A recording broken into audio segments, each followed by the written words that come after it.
구독, 좋아요. 마지막 주제, 이 주제 한번 좀 여쭤볼게요. 조국혁신당에서 비상대책위를 꾸리고 있고 비상대책위원장으로 조국, 지금은 이제 혁신정책연구원장을 맡고 있죠. 조국혁신 조국당에서. 근데 이 조국혁신당에서 이 비상대책위원장으로 조국을 단수 추천했다는 것이 어제 알려졌습니다. 어제 결정을 했다고 그러죠. 성비 파문으로 이제 지도부들이 다 사퇴를 했습니다. 뭐 당대표 직무 권한대행부터 시작해서 최고위원들 다 사퇴를 했는데 다시 돌고 돌아서 조국 비대위가 나오네요. 그러니까 조국 혁신당의 알파이자 오메가는 조국이다. 그래. 이걸 다시 한번 보여주는 상황이라고 생각을 하고요. 예. 피해자에 대한 피해 회복이 없었다라는 거잖아요. 강미정 대변인의 이야기는. 그러니까 강미정 대변인이 이번 기자회견을 할 때 이야기 나왔었던 부분들 팩트 체크를 좀 해보면은 일단 가해자로 지목됐던 사람 2명에 대해서 당내 징계가 있었습니다. 제명 그리고 1명은 당원권 정지 1년 이렇게 받은 게 있거든요. 강미정 대변인이 이거를 부인하는 건 아니에요. 그런데 이 징계 과정 그리고 그 이후의 상황들이 피해자들에 대해서 너희들 때문에 당이 시끄럽다. 10명이 힘들다. 너희만 조용히 하면 되는데 이런 형태로 피해자들에 대한 2차 가해가 계속 있었다는 거잖아요. 제대로 보호 조치가 이루어지지 않았고 그리고 이게 가해자들이 당의 지도부 쪽 인사들이기 때문에 더 조직적으로 그렇게 되었던 것이 아니냐 이런 이야기를 하면서 조국 대표가 사면 복권돼서 나왔을 때 그때는 뭔가 달라지겠지라고 생각을 했지만 조국 대표가 나와서도 본인들과 만나주지도 않았다라는 거예요. 조국 대표의 침묵조차도 강미정 대변인은 메시지로 받아들일 수밖에 없었다라는 이야기를 했습니다. 조국 대표가 SNS에 글을 올린 걸 보면은 본인도 알고는 있었어요. 교도소에 있을 때 서신으로 받은 바가 있고 다만 뭐 이런 제명 조치나 이런 것들이 있었다라는 얘기를 들어서 처리가 잘 되었구나라고 생각했다 뭐 이렇게 이야기를 하는데 그러면 사면복권돼서 나왔을 때 본인 SNS 글을 보면 8월 22일쯤에 강미정 대변인의 그 변호인 측으로부터 연락을 받았고 그래서 조국 대표는 본인의 공식 일정이 마무리가 되면은 그때 강미정 대변인 쪽을 만나기로 했는데 너무 늦어졌다. 죄송합니다라고 썼어요. 그러니까 그거 자체가 강미정 대변인이 이야기한 것과 다 맞닿아 있는 것이죠. 본인의 공식 일정 뭐 공식 일정뿐만이 아니라 뭐 SNS에 된장말이죽 올리고 뭐 이준석 대표랑은 2030 극우 논란 이런 그렇죠. 걸로 막 설전하고 이러고 있는 동안에 본인 뭐 사면해달라고 뭐 간청을 했었던 조계종 스님 만나러 가고 이런 것들을 한 시간들은 있고 당내에서 이런 성비위 사건에 대해서는 완전 후순위였다는 거잖아요. 그걸 스스로도 인정을 했고 이 침묵이 지금 강미정 대변인에게는 너무 괴롭게 다가왔기 때문에 기자회견까지 간 거거든요. 그러면 저는 조국 대표도 2차 가해를 한 가해자라고 봐야 되는 것이 아닌가 실질적으로는. 당의 시스템 자체도 그런 것이고 그런데 이런 사람을 비대위원장을 한다는 거예요. 이게 조국 혁신당의 지도부가 처음에는 강미정 대변인 그 기자회견 있었을 때 사실관계 다르다라고 이야기를 했습니다. 그게 공식적으로 나왔던 입장이었어요. 근데 이게 일파만파 커지다 보니까 이제 뭐 사무총장 그리고 그 다음 날에도 뭐 이규현 사무부총장 같은 경우에는 언론에 나와서 뭐 성희롱 이런 거는 뭐 범죄도 아니다. 그렇죠. 근데 저는 그것도 되게 놀라운 게 이 강미정 대변인이 처음에 기자회견에서 이야기했었던 게 가해자와 이 처리 과정에 있어서 지도부가 제대로 안 해줬다라는 건데 그러면 당 지도부는 적어도 언론 인터뷰 같은 것은 못하게 했었어야 되는 것이 아닌가라고 생각해요. 근데 바로 다음 날 심지어 그 사무부총장이 스튜디오에 나가서 막 그런 이야기를 하고 있는 거예요. 검사 출신이라는 사람이. 그러니까 국민적인 분노는 더 커질 수밖에 없는 거고 결국에는 뭐 그 이규현 사무부총장이라든지 그리고 뭐 황현선 사무총장 이런 사람들이 사의를 표명한 다음에 지금 뭐 지도부가 일괄 사퇴하는 걸로 마무리를 하겠다. 그러면서도 이야기하는 거는 조국 대표는 그때 당원이 아니었으니까 이분에게는 책임을 묻지 말아달라라는 변명을 하고 있는 거잖아요. 그렇죠. 근데 앞서 말씀드린 것처럼 조국 대표는 이 상황을 이미 알고 있었고 침묵으로서 2차 가해를 했다라고 저는 생각을 하는데 그런 사람을 이제 비대위원장으로 모신다. 이거를 우리 국민들께서 받아들이실 수 있을까요? 결국에는 가해자가 비대위원장이 된다는 의미라고 생각을 합니다. 그리고 지금 조국 혁신당의 지도부도 어차피 11월까지였어요. 조국 대표 나온다고 하니까 조기 전당대회 11월에 개최하기로 하면서 그때 뭐 어차피 조국 대표가 당 대표로 다시 복귀를 하는 이 절차를 밟고 있었는데 지금 9월이니까 만 2달 빨리 결국 당 대표 체제로 들어오는 거 아니겠어요? 비대위원장이 당 대표 역할을 하는 건데, 그러니까 이런 것들은 너무 과하다. 이게 정말로 이 피해자들이 당내에서 얼마나 힘들었을지 지금 조국 혁신당의 모습을 보면서 그런 생각을 할 수밖에 없고, 사건 자체도 물론 죄질이 좋지 않죠. 그런데 그 이후에 처리 과정에 있어서 진정성 있는 사과라는 것은 단 한 차례도 없었고, 오히려 조국 대표를 비대위원장으로 앉히겠다라고 결정했다는 것은 이 당은 정말 저는 회생 불가능하다라고 생각합니다. 예.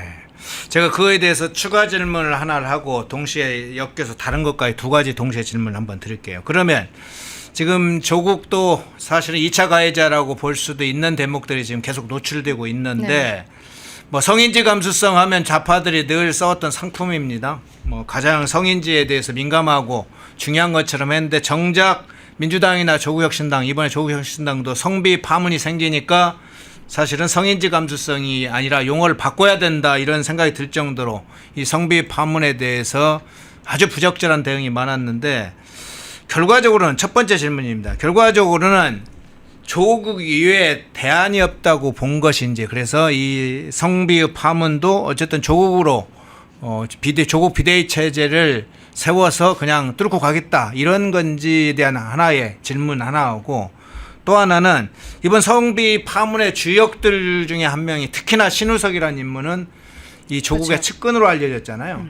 그래서 내부에 이렇게 그 사태에 대한 일종의 지금 은폐 카르텔 같은 게 작동했던 이야기가 좀 있는데, 그 부분은 또 어떻게 보시는지. 일단은 조국 대표 외에 대안이 없다는 거는 네. 현실적인 상황도 있는 것 같아요. 네. 만약에 외부 인사를 뭐 모셔와서 비대위원장을 앉힌다라고 해도 당 이름 자체가 조국 혁신당인데, 그리고 11월에 전당대회를 개최하기로 한 이유 자체도 조국 대표가 사면복권으로 빨리 나왔으니까 하겠다는 거잖아요. 그럼 네네. 이 비대위원장도 결국에는 2달 하는 거거든요. 2달하고 11월에는 이미 조국으로 당권이 넘어간다는 것은 결정이 되어 있어요. 그러면 이러한 뭐 피해자의 뭐 피해 회복이라든지 이런 프로세스가 일관성을 가져야 된다라는 또 그런 면에서 보아도 조국 대표가 가지고 있는 생각과 다른 절차들을 할 수 있을 것인가, 이런 것들이 있고, 근데 조국 대표가 되는 거는 좀 저는 문제가 있을 거다라고 보는 게, 네. 조금 아까 얘기하신 신우성 씨 같은 경우에 신우석이죠. 신우석. 신우석이요. 예. 이런 사람들이 그러니까 말하자면은 문재인 정부 때부터 그 민정수석실에서 같이 근무를 했던 사람이란 그렇죠. 말이에요. 조 대표는 이제 법무부 장관이 되었을 때 그때 임명 과정에서 가족 비리라든지 이런 것들이 드러나면서 큰 문제가 되었지만 민정수석으로 처음 임명이 되었을 때는 국민들께서 그때는 법대 교수였잖아요. 법대 교수로 트위터에 참 좋은 얘기, 이 공정이라는 그 기준에 맞는 이런 좋은 얘기들을 많이 쓰셔서 오히려 그게 조만대장경으로서 지금은 본인에게 어떤 공격 포인트가 되는 참 아이러니한 상황들이 벌어지고 있는데, 이 민정수석실로 들어갔을 때는 국민들이 많이들 좀 지지해 주셨던 상황이었던 건 맞거든요. 네네. 근데 그때 민정수석실에서 이 신우석 씨가 같이 근무를 하고 있었어요. 그때 민정수석실 특별감찰반장이었던 거죠. 그러니까 이제 민정수석실 같은 경우에는 뭐 인사 이런 것들도 보지만 대통령의 친인척 이런 사건들을 다 관리하는 그 부서인데, 지금 문다혜 씨의 전 남편인 타이스타젯 거기에서 이제 근무를 했었던, 이게 문제가 돼서 문재인 전 대통령이 뇌물수수 혐의로 기소가 되었단 말이에요. 그래서 그렇죠. 재판을 받고 있는데, 이때 민정수석실 행정관이 태국에까지만 왔다 갔다 하면서 그 문다혜 씨 가족의 이주와 이런 것들을 도왔고, 그때 뭐 돈 현금 뭉치가 있었다, 뭐 환치기 이러한 의혹들도 좀 있는 상황들인데, 이런 것들이 다 민정수석실 안에서 이루어졌던 거예요. 그래서 이 신우석이라는 사람이 그 사건에 굉장히 중요한 증인으로 지명이 되어 있거든요. 그렇죠. 근데 이 사람이 입을 열지 않고 있어요. 예. 좀 그런 부분들이 이번에 조국혁신당 내에서 이 가해자들에 대해서 제대로 처리를 못하고 당내에서 쉬쉬하면서 오히려 가해자 중심으로 모이는 듯한 모습을 하는 것이 이런 그 조국 대표, 문재인 전 대통령 이 연결고리가 있기 때문이 아닌가라는 이야기들이 나오고 있는 거거든요. 그러니까 요즘 뭐 언론에서 조국혁신당도 우리 아까 민주당도 사실 정청래 이재명 이제 명청 교체기 이야기 잠깐 했지만 조국혁신당도 뭐 문파와 자강파가 있다. 이 이야기들 언론에 요즘 많이 나와서 우리 네, 시청자분들도 네, 아실 텐데 네. 이러한 당내에서의 좀 갈라선 분위기들이 이번 성폭력 사건에서 좀 크게 수면 위로 올라온 것이 아닌가라는 지적들이 있는 거죠. 네, 문파. 조국은 문파인가요? 그렇죠. 이제 문파의 문재인 수장이 조국 조국인가요? 그리고 그 지금 조국혁신당에서 중요 직책을 맡고 있는 사람들 중에서 문재인 정부 때 청와대에 있었던 사람들이 많이 있거든요. 네, 그러니까 이 네. 사람들을 중심으로 한 사람 그 문파가 있고 그리고 자강파는 뭐 황우나 박은정 의원 뭐 이런 사람들 조국이 없어도 우리가 자강해야 된다라는 생각을 갖고 있는 분들이 있는데 이 사람들 같은 경우에는 좀 당내에서 배제되고 있는 것이 아닌가라는 이야기들이 계속 나오고 있어요. 그렇군요. 그러니까 이 과정도 조국혁신당도 뭐 만만치는 않을 것이라고 생각합니다만 근데 조국 대표가 일단은 돌아왔고 당원 자격도 회복을 하면서 이제 11일 날부터는 비대위원장으로 활동을 할 것으로 이제 시기상으로 예상이 되는 부분들이 있는데 앞으로 이 과정을 어떻게 처리할지 이 다시 살아날 수 있는 계기를 만들 수 있을지 아니면은 조국이라는 사람이 더 이상 대권 주자로 볼 수 없는 사람이구나. 조국혁신당이 민주당의 대안이라든지 뭐 쇄빙선이 되겠다는데 그런 자격이 없는 당이구나. 이런 것들을 국민들께서 어떻게 파악하고 또 생각하실지는 조금 지켜봐야 될 것 같습니다. 강전혜 변호사님 모시고 장도혁 대표의 정청래 교섭단체 연설 품평부터 해서 조국 문제까지 한번 살펴봤습니다. 강전혜 변호사님이었습니다. 고맙습니다. 감사합니다. 독립, 성장, 역전, 패능경제TV 권미란입니다. 8월 25일 매일 저녁 8시 경제독립 8시 라이브 방송이 시작됩니다.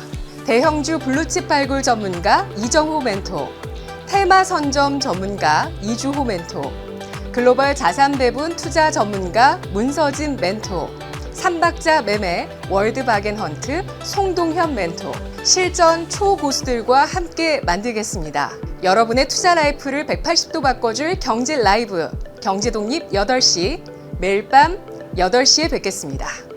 펜앤마이크와 광동이 함께 준비한 초저분자 콜라겐으로 피부 속까지 촘촘하게 관리하세요. 하루 두 알로 피부 보습, 탄력 개선, 체내 흡수에 용이한 저분자 PC 콜라겐, 부원료 또한 탄탄하게 펜앤마이크 TV 단독 할인 1개월분 한 박스에 13,000원, 3개월분 3박스에 30,000원.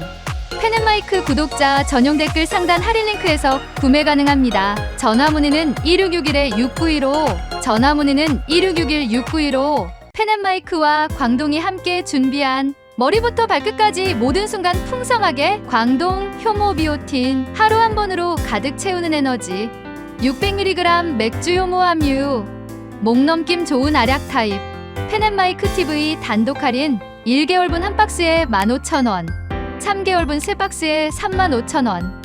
펜앤마이크 구독자 전용 댓글 상단 할인 링크에서 구매 가능합니다. 전화 문의는 1661-6915, 전화 문의는 1661-6915. 펜앤마이크에서 추천하는 영상도 보고 가세요. 다른 영상도 즐기시려면 구독 버튼을 꼭 눌러주세요.